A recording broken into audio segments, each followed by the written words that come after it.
আচ্ছা স্টুডেন্টস, 9-10-এর পরীক্ষা তো কমপ্লিট হলো, তো অনেকেই আমাকে জিজ্ঞেস করছে স্যার 11-12-এর জন্য আর কি কি পড়বো, এক্সট্রা কি পড়বো, কারণ 11-12-এর সিলেবাসটা 9-10-এর যে সিলেবাসটা আছে সেখান থেকে 10 থেকে 20% এক্সট্রা। তো এই এক্সট্রা পোর্শনে কি কি আসতে পারে বা কি কি পড়বে, দেখো এক নম্বর হচ্ছে 11-12-এর সিলেবাসে কিন্তু 9-10-এর সিলেবাসটা গোটাটাই কভার করতে হবে, এরকম না যে 9-10-এর সিলেবাসটা আর পড়বো না, ওটা অলরেডি কভার করা আছে, তার ফলে খুব একটা সমস্যা হবে না। এবার আমি অনেককে বলেছি যে যাদের যাদের ক্ষেত্রে স্যার নতুন কিছু শুরু করতে পারছি না বা 11-12-এর এক্সট্রা যে পোর্শনটা আছে সেটা কি এখন শুরু করবো, তো আমি তাদেরকে বলবো একদম না, এখন আর সময় নেই এক্সট্রা কিছু করার। তুমি 9-10-এর সিলেবাসটা যেটা করেছো সেটাকেই আবার বারবার করে রিভিশন দাও যতটা পারবে, কারণ যা বোঝা যাচ্ছে বা যা আমরা বুঝতে পারছি তাতে এসএসসি কিন্তু খুব সহজ কোশ্চিন করছে, তার ফলে 11-12-এর ক্ষেত্রেও কিন্তু খুব একটা কঠিন কোশ্চিন হবে না যা মনে হচ্ছে। হয়তো 9-10-এর থেকে একটু হলেও কঠিন হবে, কিন্তু খুব বেশি যে হার্ড টাইপের কোশ্চিন দেবে বা কিছু হয়তো বা লেন্দি টাইপের কোশ্চিন সেটা হয়তো আসবে না, খুব সহজ সহজ কোশ্চিন আসবে। তাহলে 9-10-এর গোটা পোর্শনটাই তোমরা করো প্রত্যেকে। এক্সট্রা কি কি করবে সেটা আজকে আমি বলে দিচ্ছি, ঠিক আছে? আচ্ছা, 9-10-এর সিলেবাসের পর এক্সট্রা কি কি আছে দেখো। বিশেষ করে প্রথমেই আমরা ক্লাসিক্যাল অ্যালজেব্রাটা শুরু করি, তো ক্লাসিক্যাল অ্যালজেব্রার ক্ষেত্রে যদি বলো যে স্যার এক্সট্রা কি আছে, তো ক্লাসিক্যাল অ্যালজেব্রার ক্ষেত্রে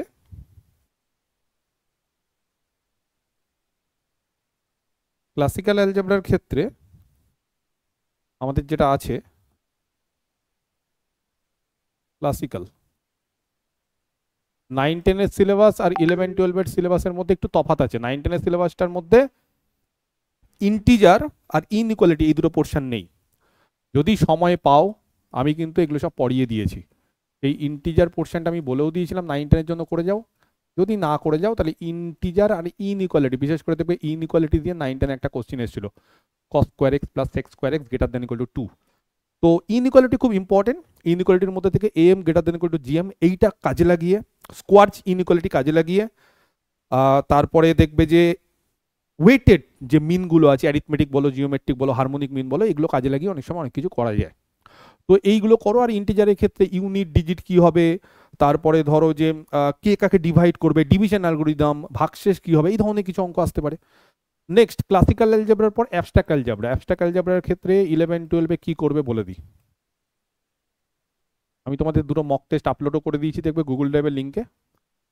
সেই মক টেস্টগুলো তোমরা দাও, এবং বিশেষ করে তোমরা তার কোশ্চেনের অ্যান্সারগুলো মুখস্থ করে নাও। দু একটা কোশ্চেন মনে হয় ভুল আছে, ওগুলো আমি ঠিক করে দিচ্ছি। হোমোমরফিজম আর আইসোমরফিজম এই পোর্শনটা কিন্তু এক্সট্রা আছে, হ্যাঁ। এই পোর্শন থেকে দেখবে অনেক কিছু করিয়েছি আমি, অনেক অঙ্ক, অনেক ধরনের। তো এই হোমোমরফিজম আর আইসোমরফিজম এটা পড়ে নাও, যদি সময় পাও, যদি পড়া থাকে তাহলে এইটাকে রিভিশন দাও বা এটা করতে পারো।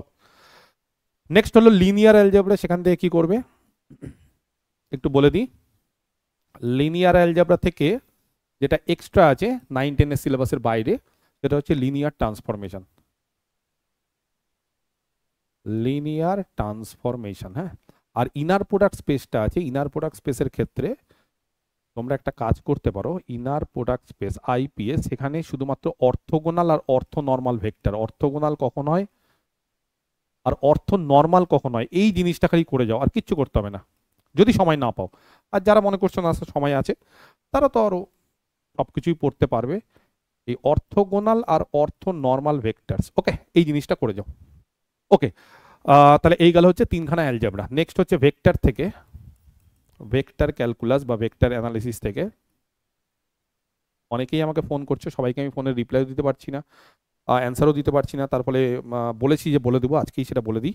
ভেক্টর ক্যালকুলাসের ক্ষেত্রে অ্যাপ্লিকেশনটা করো, হ্যাঁ। অ্যাপ্লিকেশন মানে হচ্ছে এখানে দেখবে যে ওয়ার্ক, এই ধরনের অঙ্ক আছে, বিশেষ করে টর্ক, মোমেন্ট। আর আরেকটা জিনিস করতে পারো, সেটা হচ্ছে ভেক্টর ডিফারেন্সিয়েশন বা গ্রেডিয়েন্ট, হ্যাঁ, কার্ল, এই জিনিসটা করতে পারো। এখান থেকে কোশ্চেন আসলেও আসতে পারে, সবই কিন্তু বলছি আমি সম্ভাবনা। আচ্ছা, নেক্সট হচ্ছে নিউমেরিক্যালের সিলেবাস সম্পূর্ণ একই, যা 9-10 তা 11-12-এ আছে। এলপিপির সিলেবাসও সম্পূর্ণ একই, যা 9-10 যা 11-12-এ আছে। আচ্ছা, নেক্সট প্রবাবিলিটি স্ট্যাটিস্টিক্সের ক্ষেত্রে ডিস্ট্রিবিউশনগুলো পড়ে যাও। স্ট্যাটিস্টিক্সের বেশি কঠিন জিনিস পড়তে হবে না, খুব কঠিন কোশ্চেন আসবে না। প্রবাবিলিটি অ্যান্ড স্ট্যাটিস্টিক্সের ক্ষেত্রে ডিস্ট্রিবিউশনগুলো, হ্যাঁ, যেগুলো আমি 9-10-এর ক্ষেত্রেও বলেছিলাম পড়ে যেতে, এই ডিস্ট্রিবিউশনগুলো পড়ে যাও। ডিস্ট্রিবিউশন ফাংশন, র্যান্ডম ভেরিয়েবল, এই ধরনের জিনিসগুলো একটু পড়ে যাও। এই ডিস্ট্রিবিউশন ফাংশন এবং তার রিলেটেড এগুলো সব পড়ে যাও, ঠিক আছে? আর স্ট্যাটিস্টিক্স যা পড়েছি যথেষ্ট, ওটাই করে যাও, এক্সট্রা খুব একটা কিছু করার দরকার নেই। ডিফারেনশিয়াল ইকুয়েশনের ক্ষেত্রে এক্সট্রা কি পড়বে 11-12 এর ক্ষেত্রে?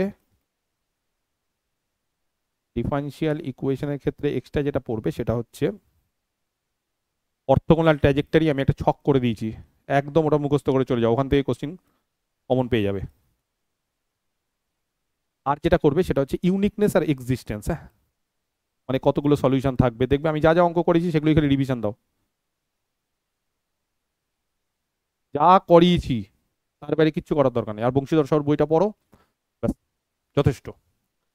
ওকে, নেক্সট হচ্ছে তাহলে এইটা গেল হচ্ছে 1 2 3 4 5। এলপিপির ক্ষেত্রে একই, নিউমেরিক্যালের ক্ষেত্রে একই। আচ্ছা, নেক্সট যেটা সেটা হচ্ছে ক্যালকুলাস। ক্যালকুলাসটা পরে বলছি, ওটা অনেকটা পোর্শনই আছে। আচ্ছা, জিওমেট্রির ক্ষেত্রে খুব একটা কিছু নেই, স্পিয়ারটা পড়ে যেতে পারো। 3ডির ক্ষেত্রে, 2ডির ক্ষেত্রে প্রায় একই, 3ডির ক্ষেত্রে স্পিয়ারটা পড়ে যাও, সার্কেলের মতোই ব্যাপার, খালি 3ডির ক্ষেত্রে 3ডিতে আছে স্পিয়ারের রেডিয়াস কত, স্পিয়ারের সেন্টার কত, স্পিয়ারের ইকুয়েশন কত, এগুলো খালি পড়ে যাও বিশেষ করে। আর বলেছিলাম যে কোনটা হাইপারবোলয়েড, কোনটা প্যারাবোলয়েড, কোনটা ইলিপসয়েড, ওই ইকুয়েশনগুলো একটু পড়ে যাও, ঠিক আছে, 3ডির ক্ষেত্রে। আচ্ছা, নেক্সট হচ্ছে ভেক্টরের ক্ষেত্রে বলে দিলাম, এগুলো সব বলে দিলাম, নিউমেরিক্যাল বলে দিলাম। ডিনামিক্সের ক্ষেত্রে অনেকটাই সিলেবাস এক্সট্রা আছে, ঠিক আছে। মেকানিক্স 2 যেটা, মেকানিক্স 2 এর ক্ষেত্রে কি করবে, মোমেন্ট অফ ইনার্শিয়া করে যাও। মোমেন্ট অফ ইনার্শিয়া দেখবে আমি মক টেস্ট 11 আর 12-এ অনেক কোশ্চিন দিচ্ছি, ওগুলো খালি পড়ে যাও। আর বাকি যা ছিল দেখো, 9-10-এ না ডিনামিক্সের কোশ্চিন বিশ্বাস করো খুবই সহজ দিয়েছিল, তো তার ফলে ওখানে একদমই কিছু করার দরকার না। এবার মনে হচ্ছে 11-12-এ যে ডিনামিক্সটা আছে বা মেকানিক্সটা আছে সেখান থেকে বেশ ভালো ভালো কোশ্চিন দেবে, প্লাস সঙ্গে moment of inertia, virtual work যদি করতে পারো, যদি সময় পাও, এগুলো একটু উত্তর মুখস্থ করে যা যা বংশীধর সাউর বইতে আছে বা আমার নোটে যেগুলো করিয়েছি সেগুলো একটু করতে পারো। এগুলো তো আমি করাইনি, এগুলো আমি খালি ফর্মুলাগুলো বলে দিয়েছি, কিছু একটা ছক করে দিয়েছি, করো। আর বিশেষ করে ওই সেন্ট্রাল অরবিট দেখবে আমি লাস্ট দিন মেকানিক্স 1-এর দেখবো একদম 15-20টা সেন্ট্রাল অরবিট, কার কি হবে, কার ফোর্স কি হবে, ল অফ ফোর্স, কার কি ভেলোসিটি হবে, সেগুলো বলে দিয়েছিলাম, সেগুলো করতে পারো, ঠিক আছে। এবার চলে আসি ক্যালকুলাস। এই জায়গাটা থেকে অনেক কিছু করতে হবে 11-12-এ। ক্যালকুলাসের ক্ষেত্রে বিশেষ করে ফাংশন অফ সেভারাল ভেরিয়েবলস একই করে যাও। অ্যাপ্লিকেশন অফ ক্যালকুলাসের ক্ষেত্রে ট্যানজেন্ট, নর্মাল, এগুলো থেকে একটাও কোশ্চিন আসেনি 9-10-এ। হ্যাঁ, ট্যানজেন্ট, নর্মাল। নেক্সট যেটা সেটা হচ্ছে অ্যাসিমটোট, radius of curvature, pedal equation, সব করে যাবে এই জায়গা থেকে। কিন্তু আমার মনে হচ্ছে যেটা সাবনর্মাল, সাব ট্যানজেন্ট, এগুলো কিন্তু করতে হবে। হ্যাঁ, পেডাল ইকুয়েশন, কার্ভেচার বা রেডিয়াস অফ কার্ভেচার, এরিয়া, এইগুলো কিন্তু করে যাও। ওকে, আচ্ছা। আর কি করবে অ্যানালিসিসের ক্ষেত্রে, যদি পারো ইমপ্রপার ইন্টিগ্রেশনটা করো।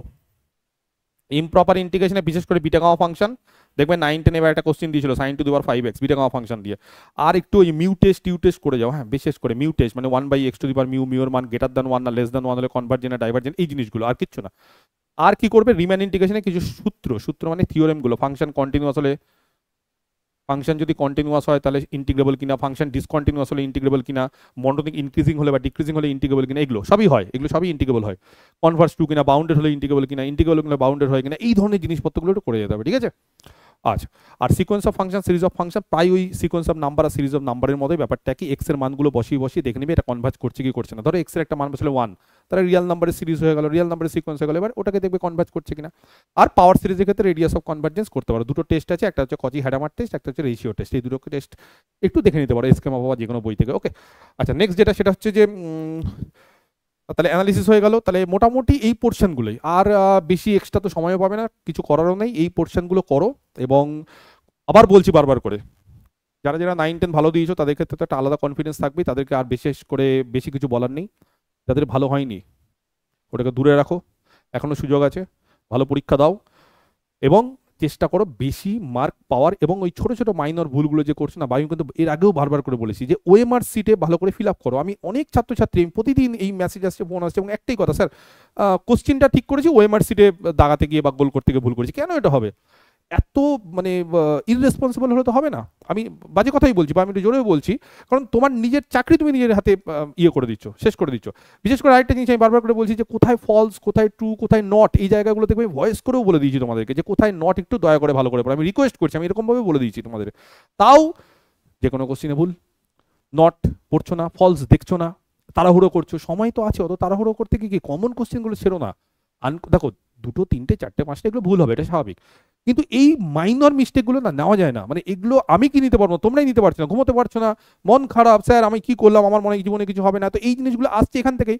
তো এইবার খুব স্ট্রংলি এই জিনিসটা ঠান্ডা মাথায় রেখে পরীক্ষা দাও, এবং তোমাদের একবার করে পরীক্ষা দেওয়ার তো অভিজ্ঞতা হলো, তারপরে তোমাদের খুব একটা আর অসুবিধা হবে না, এবং তোমরা এই জিনিসগুলো কভার করে নাও যদি পারো। 11-12 দুটো মক টেস্ট আমি দিয়েছি, বাকিও যে মক টেস্টগুলো আছে সেগুলো সব অ্যান্সারগুলো দেখো, দেখবে ওখান থেকে অনেক কোশ্চিন কমন এসেছে 9-10-এ। একটা স্ট্রেট লাইনের অঙ্ক, আমার ছাত্র, আমি তো সবই অত ভুলেও যাই, তো এই স্ট্রেট লাইনে যেটা অ্যান্সার 9-2 বলো, স্যার 3D অঙ্ক আপনি করিয়েছেন, দেখুন 9-2 নোট থেকে আমাকে একদম পাঠিয়ে দিল। তো এই জিনিসগুলো দেখবে মক টেস্ট 11 একটা অঙ্ক দিয়েছি, ওই যে r+1/r দিয়ে ওখানে এল দিয়ে দিয়েছি, ওটা কিন্তু মক টেস্ট 11 কিন্তু আমি আগেই কোশ্চিনটা করেছি, আমি দিয়েছি পরে, তো ওই কোশ্চিনটাও দেখছি চলে এসেছে। যাই হোক, আমি ভাবলাম যে আগে দিলেই ভালো হতো। তো এই ধরনের জিনিসপত্র যা যা করাচ্ছি সেখান থেকে করো, কারণ কোশ্চিন এত সোজা আসছে যে প্রায় আমরা বেসিক যা শুরু করছি একদম বেসিক থেকে, সেখান থেকেই কোশ্চিন চলে আসছে। ডিফারেন্সিবিলিটি থেকে বেসিক শুরু করি যে মড এক্স ডিফারেন্সিবল কিনা বলো, বলবে না জিরোতে না, এইটাই চলে আসছে, একদম সহজ কোশ্চিন, তাই না? তো তার ফলে খুব একটা টেনশন নেবে না, চেষ্টা করো অ্যাজ মাচ অ্যাজ পসিবল সঠিক করার, কারণ কাট অফ বুঝতেই পারছো খুব হাই উঠছে, যে যা বলুক অনেকে অনেক রকম কথা বলবে, কিন্তু কাট অফ ভালো হাই হচ্ছে এবং উঠবেও, কারণ 2016 ক্যান্ডিডেটরা এক্সট্রা 10 পাবে। তবে নতুনদেরও অনেক সুযোগ আছে, 9-10-এ আমার ব্যাচ থেকে প্রায় 350 থেকে 400 জন জেনারেলে চান্স পাবে রিটেন, আমি বলছি। আমি এখন শুনলাম, আমি যে পোলটা করেছিলাম তারপরে আমাকে অনেকে বলছে স্যার আমি পোলে দিইনি, আমি কেন বলছি স্যার 11-12 করার পর আমি পোলে অ্যান্সার দেবো এবং আমার স্যার এত মার্কস এসেছে, এত মার্কস এসেছে, এরকম অন্তত 50-60 জন, 300 জন তো 50-এর উপর আছেই, পাশাপাশি এরকম 50-60 জন আমাকে বলছে স্যার 11-12 দেওয়ার পর পোল করতাম। তো তার ফলে আশা করি 350 জন জেনারেলেই চলে আসবে, 50-এর উপর পাচ্ছে, কাট অফের উপর পেয়ে যাবে। হ্যাঁ, তবে তাছাড়াও SC ST OBC A OBC B অনেক রকম আছে, ইডাব্লিউএস তারাও পাবে। তো টোটাল এতজন, বুঝতে পেরেছি, আমার ব্যাচ থেকে কিন্তু 9-10-এ পেতে চলেছে, তার ফলে আমি এক্সপেক্ট করছি যে 11-12-এও যাতে বেশিরভাগ ছাত্রছাত্রী আমার ব্যাচ থেকে ভালো করে করে আসো, এবং যা যা করেছি সেগুলোই পড়ো, কমন পাবে। বাইরে অনেক রকম অনেক কথা বলবে, সব জায়গায় সমালোচনা আছেই, সব জায়গায় সমস্ত রকমের নেগেটিভ সেন্সে কথা বলবেই, দেখবে বলবে যে এখনো এখনো মানে বিভিন্ন জায়গায় ছড়ছে যে শুধুমাত্র ইন সার্ভিসদের চাকরি হবে। কে বলেছে ইন সার্ভিসদের চাকরি হবে? বললেই হলো ইন সার্ভিসদের চাকরি হবে? ইন সার্ভিসদের সবাই চাকরি হবে? আমি যে পোল ছেড়েছি সেই পোলের কমেন্টে আজে বাজে কমেন্ট, ঠিক আছে, সে তার ব্যক্তিগত ব্যাপার, সেখানে আমার ওগুলো গায়েও লাগে না বা আমি ওগুলো গায়ে লাগাইও না, কিন্তু একজনের এক এক রকম জিনিস, যে ইন সার্ভিসদের করার জন্যই নাকি এই পরীক্ষাটা নেওয়া হয়েছে, তো ইন সার্ভিসদের করার জন্য পরীক্ষা নেওয়া হয়েছে, তাহলে ফেসার যদি ঢুকে যায় তার থেকে বেশি পায়, তাকে কি করে ছাট করবে, তাকে কি করে ছাটাবে? সম্ভব নাকি? 1:1.6, তুমি ইন সার্ভিস হও তুমি যাই হোক, তোমাকে পরীক্ষা ভালো দিতে হবে। হ্যাঁ, 10 নম্বর অ্যাডভান্টেজ মানে একটা বিশাল ব্যাপার, সেটা ঠিক, কিন্তু অনেক ইন সার্ভিস আছে যাদের পরীক্ষা ভালো হয়নি, আমাকে প্রচুর জন ফোন করছে, মেসেজ করছে, স্যার আমি 38-39 দিয়েছি +10 49, তার থেকে ফেসাসটা 57-58-55-56 করে করেছে, অনেকে আছে 58-59 ভরে আছে, অনেকেই আছে, তারা পাবে অবশ্যই চাকরি। ইন সার্ভিস পাবে তখন, তার জায়গায় পাবে না, ইন সার্ভিস তো 40 করেছে, 40+10 50 হচ্ছে, ফেসাস করেছে 57-58, 7 নম্বর এক্সট্রা। তো এই জায়গাগুলো দেখতে হবে, অনেকের ইন সার্ভিস আছে যাদের একাডেমি কম, 8 পাচ্ছে তারা, ফেসাস আছে যারা 10 পাচ্ছে, 2 নম্বর ম্যানেজ করে নেবে এখান থেকে। তো একদমই মানে নেগেটিভ কথাবার্তা শুনবে না, আমি তোমাদেরকে প্রথম দিন থেকে বলে এসেছি নেগেটিভ কথাবার্তা শুনবে না, এবং এই 3 মাসে আমি বলছি, এই 3 মাসে এরকম আমার অন্তত 50 থেকে 100টা ছাত্রছাত্রী আছে যারা 50-এর উপর অ্যান্সার দিয়ে যায় 3 মাস প্রিপারেশন করে, তাদের কৃতিত্ব, আমার কৃতিত্ব না, তাদের কৃতিত্ব, তারা পড়াশোনা করেছে এবং তারা বলেছে স্যার মোটিভেশনটা দরকার, মোটিভেশনটা দরকার, যে আপনি যে মোটিভেশনটা দিয়েছেন, না হার দিয়ে হার মানবো না স্যার, হার না মানার যে একটা মোটিভেশন, কারণ স্যার বাইরে না সবসময় ঘোরাফেরা করছে যে ফেসাসদের চাকরি হবে না, এত না পেলে চাকরি হবে না, অত না পেলে চাকরি হবে না, এই করতে হবে ওই করতে হবে, এই যে জিনিসপত্রগুলো আমাদের নেগেটিভ একদম আমাদের মাথাটা খেয়ে নিচ্ছে। এবং এরকম কিছু কিছু লোক আছেই যাদের কাজই হচ্ছে যে অন্য জায়গায় গিয়ে গন্ধ ছড়ানো, তুমি একটা কথা বলবে ওর পছন্দ হবে না, কিন্তু তোমাকে ওখানে গিয়ে ওখানে গিয়ে ডাস্টবিন করে ফেলে দিবে। তুমি নিজের মতো করছো, তুমি পড়াশোনা করছো, তোমাকে পড়াশোনা করতে হয়, ঠিক দেখবে তোমাকে একটা মেসেজ করছে, কিরে বাবা পড়াশোনা করে কি লাভ, চাকরি তো হবে না, তোমার মাইন্ডটা ডাইভার্ট করে, কিছু জন আছে তাদেরকে প্রথমে ব্লক করো, একদম তাদের কথা শুনবে না। ফ্রেশার্সদেরও চাকরি হবে, ইন সার্ভিসদেরও চাকরি হবে, কাদের হবে? যারা ভালো পড়াশোনা করবে, যারা ভালো পরীক্ষা দেবে, যারা ভালো কাট অফ মার্কস পাবে। তবে কাট অফ মার্কস হাই উঠছে, এটা একদম ঠিক, কত হাই উঠবে বলা যাবে না, তবে জেনারেল মেলদের ক্ষেত্রে বা জেনারেল ফিমেলদের ক্ষেত্রে বেশ হাই। এসসি এসটি ওবিসি বা ওবিসি এ ওবিসি বির ক্ষেত্রেও হবে, এসসিদের ক্ষেত্রে বা এসটিদের ক্ষেত্রে ফিমেলদের ক্ষেত্রে একটু হয়তো কাট অফ অনেকটাই কমতে পারে, যেহেতু তাদের সিটটা বেশি, বা তাদের ক্ষেত্রে কি হয় যে যেই সমস্ত এসসি এসটিরা ভালো তারা জেনারেলে চলে যাবে, তার ফলে এই সমস্ত জিনিসপত্রগুলো হবে, এটা হবে, কম বেশি হবে, কিন্তু আমাকে টার্গেট করতে হবে, এখন থেকেই বলছি 50, এটা টার্গেট, যদি একটু কোশ্চিন কঠিন হয় ঠিক আছে কমে যাবে, কিন্তু ওই কোশ্চিন সহজ আর আমি 40 পেরে গেলাম নিয়ে আনন্দ করলাম, এই করতে গিয়ে কিন্তু 9-10 পরীক্ষা অনেকের খারাপ হয়েছে। কোশ্চিন যদি সহজ হয় তাহলে তুমি শুধু না, গোটা ওয়েস্ট বেঙ্গলে সবাই পারছে, তখন তোমাকে বুঝে নিতে হবে যে আমাকে তখন 1-2 নাম্বারটাই বড় ফ্যাক্টর। তুমি ভাবতে পারছো এইবার 9-10 50 অন্তত 500 জন পাবে, শুধু 50, 49 400 জন পাবে, এরকম 50 49 48 500 600 করে একটা নাম্বার দেখবো এরকম ভাবে পাচ্ছে 500 জন 600 জন। তার ফলে বুঝতে পারছি এক নাম্বার মানে তুমি পিছিয়ে গেলে। তো একটা নাম্বার প্রচন্ড ভ্যালুয়েবল যখন কোশ্চেন খুব সোজা হয়, যখন নেগেটিভ থাকে না। তো এই জায়গাগুলোকে ঠান্ডা মাথায় রেখে একটা জিনিস যেটা কমন, যেটা জানো সেটাকে ভুল না করার চেষ্টা করো। যেটা জানো না সেটা তো অবশ্যই আমরা পারবো না, সেটা নিয়ে আমি বলছিও না, কিন্তু যেটা জানো সেটাকে কেন ভুল করছো, সেটাকে কি করে ওএমআরে ভুল লিখছো। আর ওএমআরটা ভালো করে ফিল আপ করো। অনেকে যেরকম বললে স্যার বুকলেটে গোল করতে ভুলে গেছি, এই সমস্ত জিনিসপত্র হলে কিন্তু টেনশন অনেক পরীক্ষা খারাপ হয়ে যায়।